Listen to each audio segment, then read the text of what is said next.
A ver, todo lo que hemos ido viendo, ¿sí? De flujo, de ciclo cardíaco, de cómo van los vasos arteriales y los vasos venosos, pues para ir entendiendo lo importante, digamos, de lo que significan los mecanismos de regulación y control, ¿ya? Entonces vamos a ver los sistemas nerviosos autónomos, sistema vasoconstrictor, cómo se va generando este control, la función del sistema nervioso, mecanismos nerviosos, respuesta isquémica del sistema nervioso central. Esto, tratando de entender los cambios que se pueden generar en la presión arterial, ¿ya? Y los reflejos del control rápido que puede tener el control, la regulación de la presión arterial. ¿De acuerdo? Cuando nosotros hablamos de un control de la presión arterial, hablamos de un control a corto plazo, a mediano plazo y a largo plazo. Bueno, cuando es a control a corto plazo, sobre todo va a estar regido por el sistema nervioso central. Bueno, sistema nervioso central, en base a una respuesta que nos van a ayudar a controlar las presiones arteriales, tanto subidas como bajas. Muy bien. Ya cuando hablamos de un control a corto plazo o a largo plazo, entramos con sistemas más hormonales, sistemas de controles más complejos y sobre todo va a estar regulado por el riñón. Bueno, el riñón va a regular la presión arterial en base al control de volúmenes, al control de electrolitos que presente esa persona o el cuerpo. Bueno, entonces nosotros ya hemos visto más o menos cómo va funcionando todo lo que es el proceso de la presión arterial, ¿sí? Cómo se va a ver influenciado por la resistencia vascular, por el gasto cardíaco. Ya entendemos lo que es precarga, postcarga y hipertrofia, ya entendemos que todo va a ir en base a la bulimia, a la corporal total, al sodio, que va a ser el que nos va a regular la presión, ¿sí? Bueno, el fluido más importante es la regulación de la presión. Muy bien. Nosotros vamos a ver que hay las respuestas hormonales que también van a generar cambios en la presión, ¿sí? Van a sensibilizar a los receptores que van a poder producir vasodilatación o vasoconstricción, ¿sí? Nosotros hemos visto sustancias que van a generar vasoconstricción, sustancias que generan vasodilatación, y eso nos va a ir regulando la resistencia vascular que al final nos da la presión arterial. Muy bien, entonces todo esto lo vamos a ir entendiendo. Nosotros cuando hemos tenido las primeras clases hemos creado esto como un ejemplo de retroalimentación negativa, ¿verdad? Era un proceso, un ejemplo de retroalimentación negativa donde tienes una disminución de la presión arterial y se genera una serie de mecanismos que ayudan a revertir aumentando esa presión arterial. Bueno, entonces nosotros cuando hablamos del control de la presión arterial vamos a hablar de varios receptores, ¿sí? Que van a estar situados en la aorta, ¿ya? Varios receptores situados en el arco aórtico y varios receptores que van a estar situados en el seno carótido. ¿De acuerdo? Estos varios receptores son mecanorreceptores también que van a captar, son sensibles a la distensión de la fibra. ¿De acuerdo? Esta fibra que está en altas presiones. Muy bien. Entonces, son mecanorreceptores que van a sentir esa distensión y en base a eso van a enviar una señal, ¿sí? A través del nervio glosofaringeo y novenotal, a través del nervio vago también, ¿sí? Entre el 9 y el 10 van a recibir las señales de las variaciones en la presión, ¿ya? Las variaciones en la presión tanto en el seno carótido como en el arco aórtico. Esto va a viajar al sistema nervioso central a un lugar que se llama centro vasomotor, ¿sí? Un centro vasomotor donde se va a regular y se va a enviar una respuesta. En el centro vasomotor vamos a tener una zona de sensibilidad, vamos a tener una zona vasodilatadora, ¿ya? Y una zona vasoconstrictora.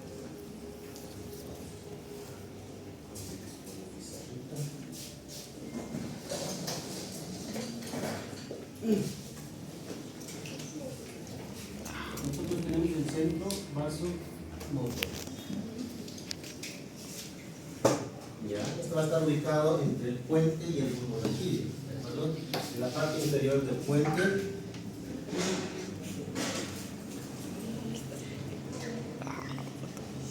¿Sí? En la parte inferior del puente y en el bulbo raquídeo. Ahí vamos a encontrar nuestro centro vasomotor. Vamos a encontrar núcleos que van a ser vasoconstrictores, ¿sí? Van a ser que generan vasoconstricción, ¿ya? y en la parte inferior del bulbo raquídeo. Estos núcleos van a llegar así. ¿De acuerdo?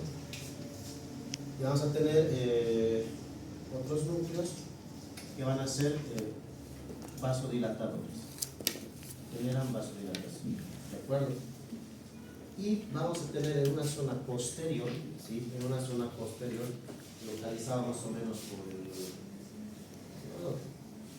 por unos núcleos del décimo par también, ya vamos a encontrar una zona de sensibilización, ¿de acuerdo?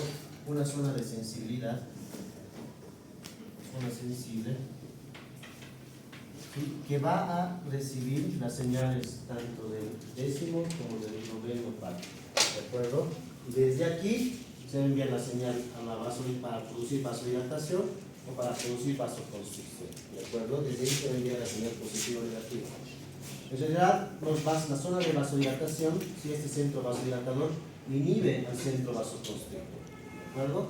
Le envía una señal negativa. ¿Para qué? Para que no se envíe esa respuesta de vasoconstricción y más bien se genere una vasodilatación, ¿de acuerdo? Entonces, cuando llega la señal, una elevación de la presión arterial, la zona sensible envía su señal positiva hacia el centro vasodilatador y el centro vasodilatador envía una señal negativa para disminuir la vasoconstricción, lo que va a hacer que caiga la presión o disminuya la presión, ¿de acuerdo? O si tenemos una elevación de la presión arterial, mejor dicho, una disminución de la presión arterial, ¿sí? Es captada por la zona sensible. Esta zona sensible ya no va a enviar una señal positiva, sino va a enviar una señal negativa, haciendo que el centro vasodilatador se inhiba, ¿sí? Este centro vasodilatador se inhibe, por tanto genera mayor acción en la zona o centro vasoconstrictor, ¿sí? Si hay mayor vasoconstricción, pues la respuesta va a ser un aumento de la presión. Bueno, ¿qué es lo que podemos ver acá?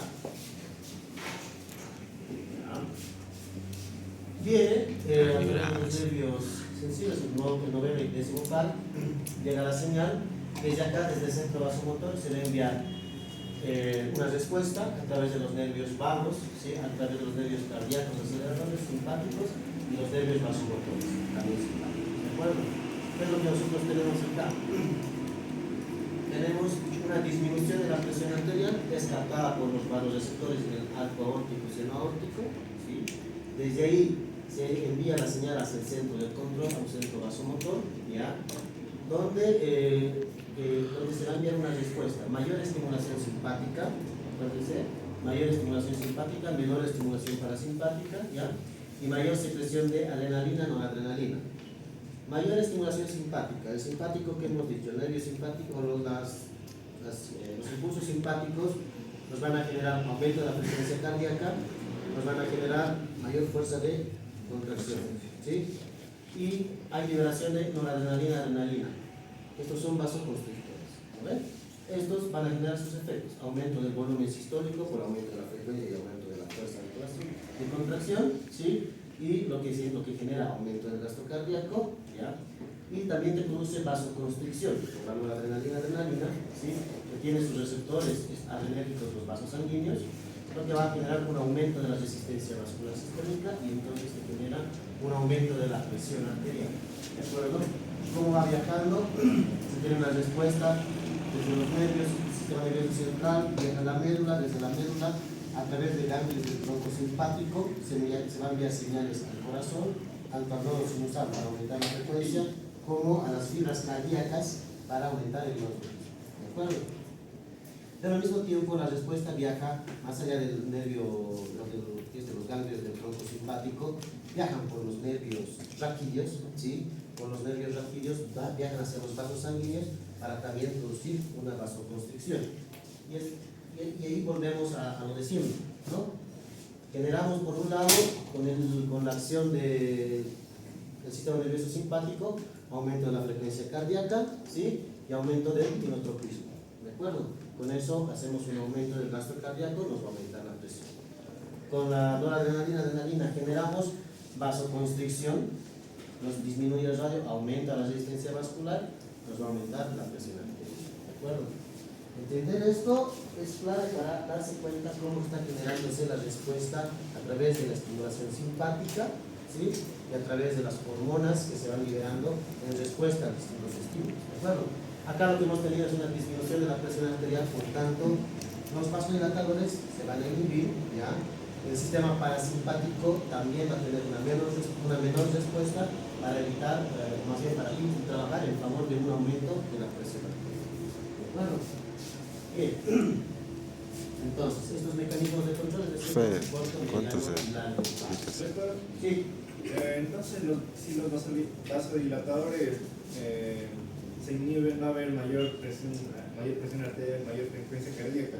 Mayor presión arterial, porque estás disminuyendo, estás aumentando la resistencia vascular. ¿De acuerdo? ¿Y la frecuencia cardíaca no viene con eso? La frecuencia cardíaca te va a venir con el sistema nervioso simpático. ¿Sí? El sistema nervioso simpático es el que te va a generar impulsos en el nodo sinusal para que el corazón lata más rápido. ¿De acuerdo? Ahora, el sistema hormonal que sí te va a generar cierto apoyo en la frecuencia cardíaca es decir, la adrenalina y noradrenalina que te van a ir a trabajar en el aumento de la frecuencia cardíaca, pero ellos también, sobre todo, van a producirte vasoconstricción. Esa vasoconstricción en los vasos sanguíneos periféricos para aumentar esa resistencia periférica y así aumentar la presión arterial. Eso es respuesta a un estímulo donde ha habido caída de la presión arterial. ¿De acuerdo? Ha habido una caída de la presión arterial. ¿Qué sé yo? Tenemos un paciente que ha tenido un sangrado, ¿sí? Ha tenido una disminución de la bulimia, ¿no? Ha tenido un sangrado importante, ha habido disminución de la bulimia. Esto ha hecho que haya disminución del retorno venoso, hay disminución de la precarga, por tanto hay disminución del gasto cardíaco y hay disminución de la presión arterial. Entonces el cuerpo en pie capta a través de los vagos receptores esa disminución de la presión arterial. ¿Qué es lo que va a hacer? Enviar una respuesta que favorezca un aumento de la presión arterial. Por un lado, estimulando el sistema simpático con frecuencia cardíaca y hipotensismo ventricular, por eso tiene sus dígitos, y por otro lado, estimulando la vasoconstricción arterial para aumentar tanto resistencia como gasto cardíaco. De esa manera, aumentar la presión arterial. Bien. Mecanismos para el control de la presión arterial hay a corto plazo, en segundos a minutos, ¿sí? Aquí tenemos el control nervioso de los vagoreceptores, los que les había hablado ya, son mecanorreceptores que van a captar esa distensión de las fibras. Vamos a tener a quimioreceptores, ¿sí? Que van a captar sobre todo la concentración de oxígeno, CO2 y de hidrogeniones, ¿de acuerdo? Estos van a ser sus estímulos para generar una respuesta a través de los quimioreceptores. Muy bien, y la respuesta isquémica del sistema nervioso, cuando el sistema nervioso central tiene una caída de la presión arterial, envía una señal potente para elevar la presión arterial. Muy bien, antes de estas vamos a encontrarnos también con unos reflejos que ayudan a mejorar el gasto cardíaco, mejorar la frecuencia cardíaca y a regular un poco más la presión arterial. ¿De acuerdo? Controles a mediano plazo, sistema renina-angiotensina. ¿De acuerdo? Sistema renina-angiotensina, relajación de la vasculatura por estrés, desplazamiento de líquidos. El movimiento de líquidos nos va a regular. La relajación vascular por estrés también. El sistema renina-angiotensina. Solo hasta ahí hablamos de un mediano plazo. ¿De acuerdo? Solo hasta ahí. Cuando comenzamos a hablar de renina-angiotensina, aldosterona, ya estamos hablando de un control a largo plazo. ¿Sí? Donde el sistema de líquido renal corporal, ese control que tiene que haber con la acción de la aldosterona para reabsorber sodio y reabsorber agua, ya hablamos de controles de largo plazo. ¿Sí?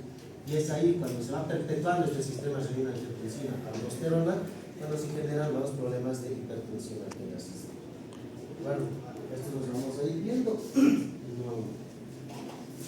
A ver. Entonces aquí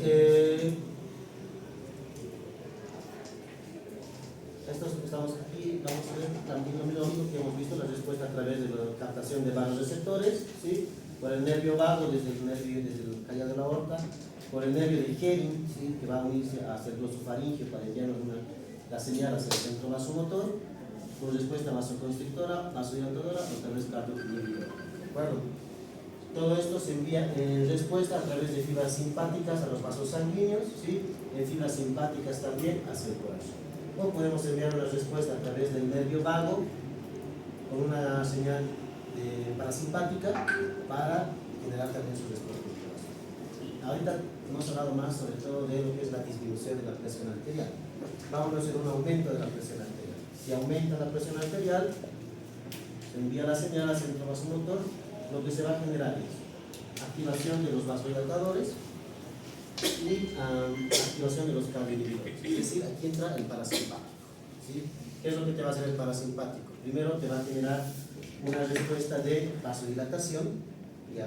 Te va a generar una respuesta de vasodilatación y te va a generar una respuesta de disminución de la frecuencia cardíaca, ¿sí? Con disminución de la frecuencia cardíaca tienes disminución del gasto cardíaco, va a disminuir la presión arterial. Con la vasodilatación de vasos sanguíneos, pues lo que se va a generar es una disminución de la resistencia, disminuye la presión arterial. ¿De acuerdo? Siempre en el sistema regulatorio. Bien, tenemos también los quimiorreceptores, ¿sí? Sensibles a la disminución de oxígeno, ¿sí? Al exceso de CO2 o al exceso de hidrógeno. ¿De acuerdo? Por eso son quimiorreceptores, ¿no? Porque van captando la variación en las concentraciones de estos elementos. ¿De acuerdo? Van captando esa alteración. Los quimiorreceptores están situados, ¿sí? Sobre todo en la bifurcación de la aorta, ¿ya? En la bifurcación de la aorta, en un punto que se llama globo carotídeo. En el globo carotídeo, que va a estar por encima del vaso, es donde se va a ir captando la señal de concentración, tanto de oxígeno, CO2. Claro. De la misma manera, envía sus señales al centro vasomotor y el centro vasomotor va a enviar la respuesta que ya conocemos. ¿De acuerdo?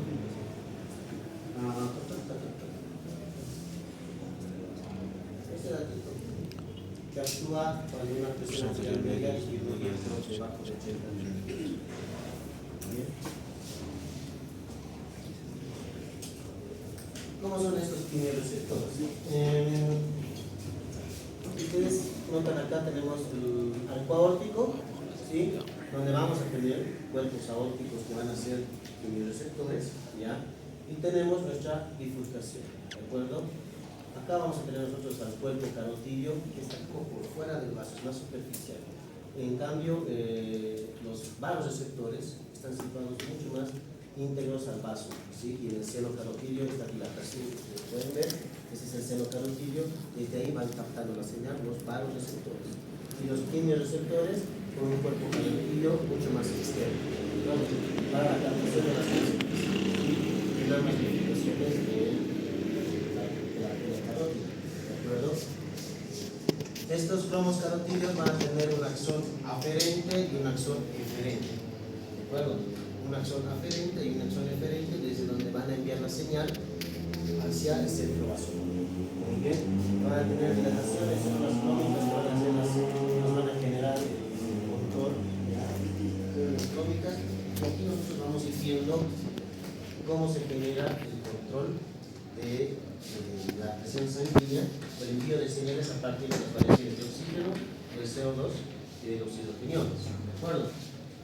A ver, la hipoxemia, la hipercapnia y la acidosis inhiben canales de potasio, incrementando el calcio intracelular de las células clómicas y liberación de neurotransmisores. Es lo mismo que hemos visto con potencial de acción. ¿De acuerdo? Sí, ahí está. Primero,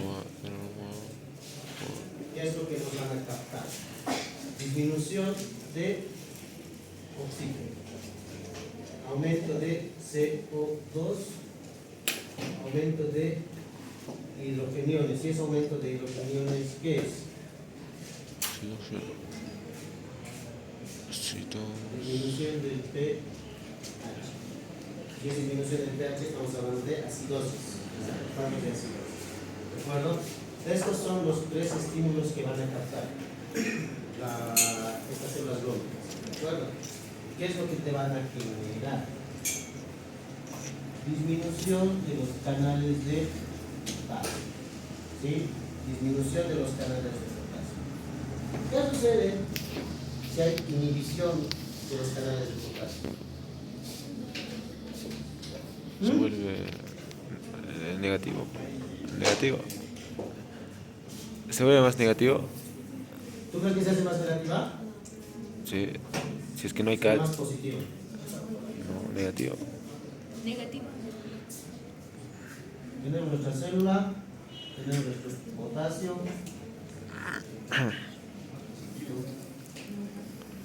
¿Qué pasa si el potasio, Sale. cómo gana el potencial de membrana su negatividad? Porque el Con la salida del potasio. potasio. Ajá. ¿Sí? Está perdiendo cargas positivas. Sí. ¿De acuerdo? Electrones La célula está perdiendo cargas positivas, por tanto esto se está haciendo más negativo. negativo. Pero si tú inhibes este canal, se hace más positiva. Si estaba en un menos 75, se irá a menos 60, ¿sí? O estará ya en menos 55, ¿sí? Eso genera una despolarización de la célula, ¿sí? Está más cerca de despolarizar sin llegar a un potencial de acción que hiperpolarizar o hacerse más negativa. ¿Por qué? Porque hemos inhibido el canal de potasio, ¿sí? Se me ha olvidado, ¿ves? No. ¿Ya? Ya, entonces, es lo que nos dice acá. ¿Sí? Doctor, entonces si el calcio disminuye, ¿se hace más positivo? Ahorita todavía no he hablado del calcio. Ahorita potasio. Ah, ya. ¿Ya? Ahorita vamos a entrar al calcio. ¿Sí? Acá, tanto la disminución de oxígeno como el aumento de CO2, aumento de los hidrogeniones, que sería una acidosis o una disminución de pH, ¿sí? Se van a inhibir estos canales en las células poéticas. Eso hace que esté más cerca de llegar a un umbral De para generar un potencial de acción. acción. Sí. ¿Sí? ¿Cuál es el potencial de acción? Menos La 70. entrada de calcio. Ah. ¿De acuerdo? ¿Qué es lo que ha sucedido? Esta célula se ha hecho menos negativa, obviamente llega un punto en que se va a despolarizar. Cuando hay la despolarización se genera un potencial de acción. Ese potencial de acción hace que haya un aumento del calcio intracelular. Por eso tiene esta ahí. ¿Ya? Hay un aumento del calcio intracelular. ¿Qué sucede cuando hay calcio? Mayor contracción. Más positiva. Más contracción. Ah, siempre es lo mismo. Ah. Entra el calcio, se comienzan a mover las vesículas para la liberación. Ya sé. Ya, sí, sí. Eso es. Es lo mismo que pasa a la potencial. Vayamos. Hipoxemia. Acá lo que nos está mostrando es la hipoxemia. ¿Sí? La célula podría detectar la concentración baja de oxígeno. ¿Sí? Eso hace que se contiene la proteína hemo, el canal de potasio, dice, lo que va a generar un aumento de la actividad del AMP cíclico, inositol, ¿ya? Va a generar un aumento de la mitocondria para generar inhibición de los canales de potasio, ¿ya? El aumento de la presión, o la disminución, mejor dicho, de la concentración de oxígeno, ¿sí? Va a generar inhibición de los canales de potasio. ¿De acuerdo? Bien. Estos mecanismos reducen la probabilidad del estado abierto de los canales de potasio, inhibición de los canales de potasio, despolariza la célula. ¿Sí? Se despolariza la célula. Muy bien. Cuando se despolariza la célula, se van a activar los canales de calcio, activados por voltaje, ¿sí? Activados por voltaje, generando mayor ingreso de calcio dentro de la célula. ¿Sí? Ingresa calcio dentro de la célula, el calcio te moviliza vesículas, te libera los neurotransmisores para ir a la célula. Bueno, vámonos por el CO2. ¿Sí? El CO2, hipercapnia, la presión parcial de CO2 elevada da lugar a la entrada de CO2 en la célula y la producción de hidrogeniones. ¿De acuerdo? Esto, tanto por CO2 y va acompañado con los hidrogeniones. Ya. Tenemos acá, entonces un pH extracelular bajo inhibe a los transportadores de expulsión de sodio y de ácido y también favorece la carga de ácido intracelular, lo que lleva a una acumulación de hidrogeniones en el interior de la célula. ¿Listo? ¿Qué es lo que sucede? Comienza a aumentar el calcio, aumenta también la concentración de hidrogeniones de la calcio. El CO2, el dióxido de carbono, acá va a existir una reacción con agua, mediada por anhidrasa carbónica, ¿sí? CO2 más agua van a formar hidrogeniones Así. y bicarbonato. Bicarbonato de sodio. ¿Qué es lo que sucede? Genera hidrogeniones. Este aumento de hidrogeniones intracelular va a inhibir también el canal de potasio. ¿De acuerdo? ¿Ya? Ahora, la disminución del pH, ¿sí? La disminución del pH te va a alterar, ¿sí? Te va a alterar este contratransporte entre sodio que ingresa a la célula e hidrogenión que tendría que salir de la célula, ¿sí? Significa que no está saliendo este hidrogenión de la célula. Aparte tienes otro canal de hidrogenión que se ha activado por ese pH elevado, o disminuido, que está generando mayor ingreso de hidrogenión, ¿sí? Todo esto, aumento de hidrogeniones, aumento del CO2, disminución del oxígeno, van a generar Inhibición. una inhibición de los canales de potasio. Por tanto, esta célula se va a despolarizar. ¿Sí? Esta célula va a entrar en potencial de acción, generando ingreso de calcio, aumenta el calcio intracelular y envía los neurotransmisores. ¿Sí? Envía liberación de neurotransmisores para la señal aferente de glosofarina. Desde ahí, y así se produce con la alteración de estos tres elementos el control de los quimiorreceptores. Bien. Respuesta isquémica del sistema nervioso central. Antes de pasar a eso, pasaremos un poquito a ver lo que son algunos reflejos. ¿Sí? Hay un reflejo atrial, hay un reflejo de Brainbridge, ¿sí? Que nos ayudan a controlar la presión. ¿Sí? Hay el reflejo, vamos con el reflejo atrial. ¿Ya? El reflejo atrial va a captar la dilatación de las aurículas, ¿sí? Va a captar la dilatación de las aurículas cuando hay un aumento de volumen, ¿sí? Eso va a generar que se comience a liberar péptido natriurético, ¿verdad? El péptido natriurético va a empezar a hacer que el riñón elimine más sodio y por consiguiente comience a eliminar más agua, ¿de acuerdo? Eso para disminuir el volumen. Si estamos diciendo que este reflejo atrial, ¿sí? El reflejo atrial capta la dilatación o distensión, si quiere,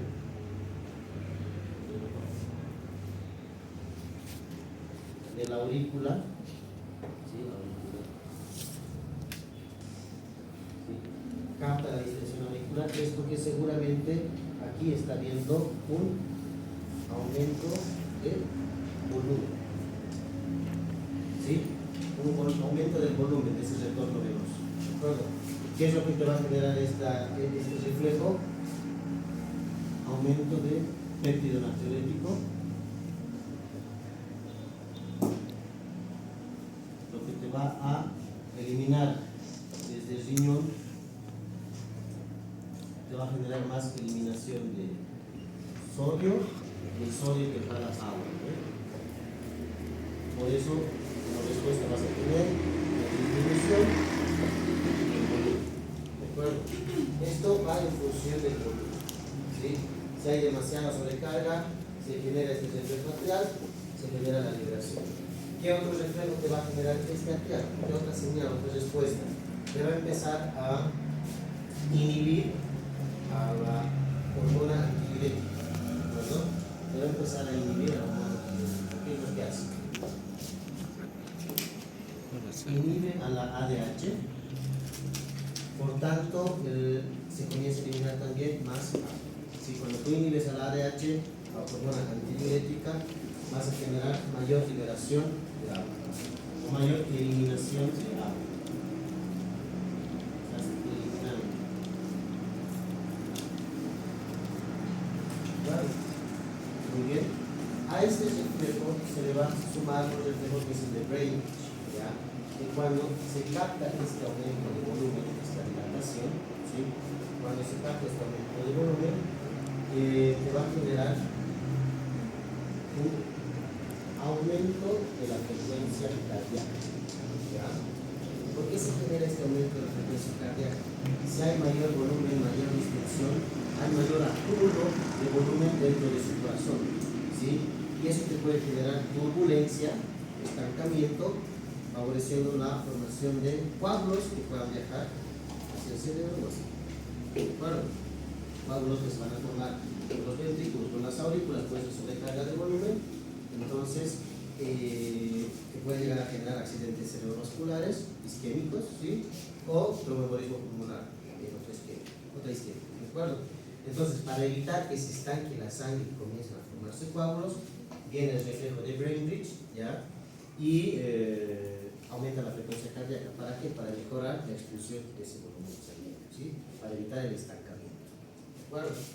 Así es. Y bueno, tenemos la respuesta isquémica del sistema nervioso central, ¿sí? Cuando el flujo sanguíneo cerebral cae de manera importante, ¿sí?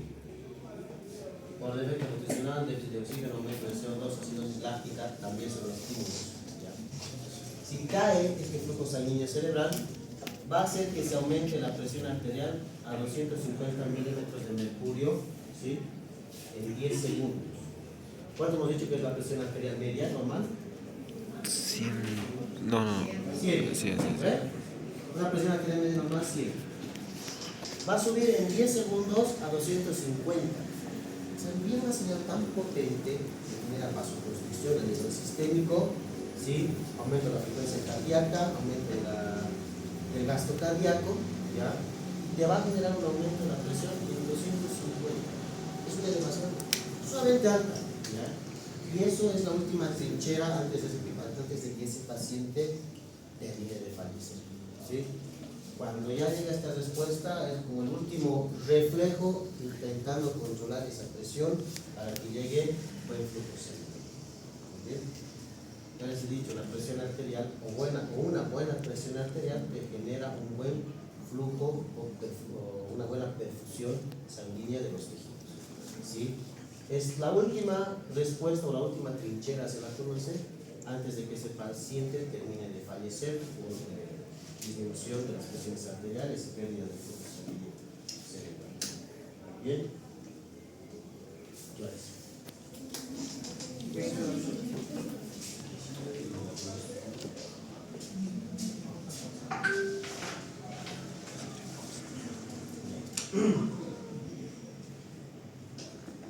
Perfecto. Ya. Mañana vamos a entrar a lo que es sistema de renina hipertensiva. ¿Ya? Es el control a corto plazo. Y es con lo que sufren más estudiantes de la es facilito. ¿Sí? Este sistema de renina hipertensiva es el que nos va a dar el control de la presión arterial a un corto plazo y a un largo plazo. ¿Sí? Y nos brinda las respuestas y control de líquidos en el cuerpo. ¿De acuerdo? Esto lo vamos a estudiar Riñón. para que lo vayan entendiendo. ¿Listo, chicos?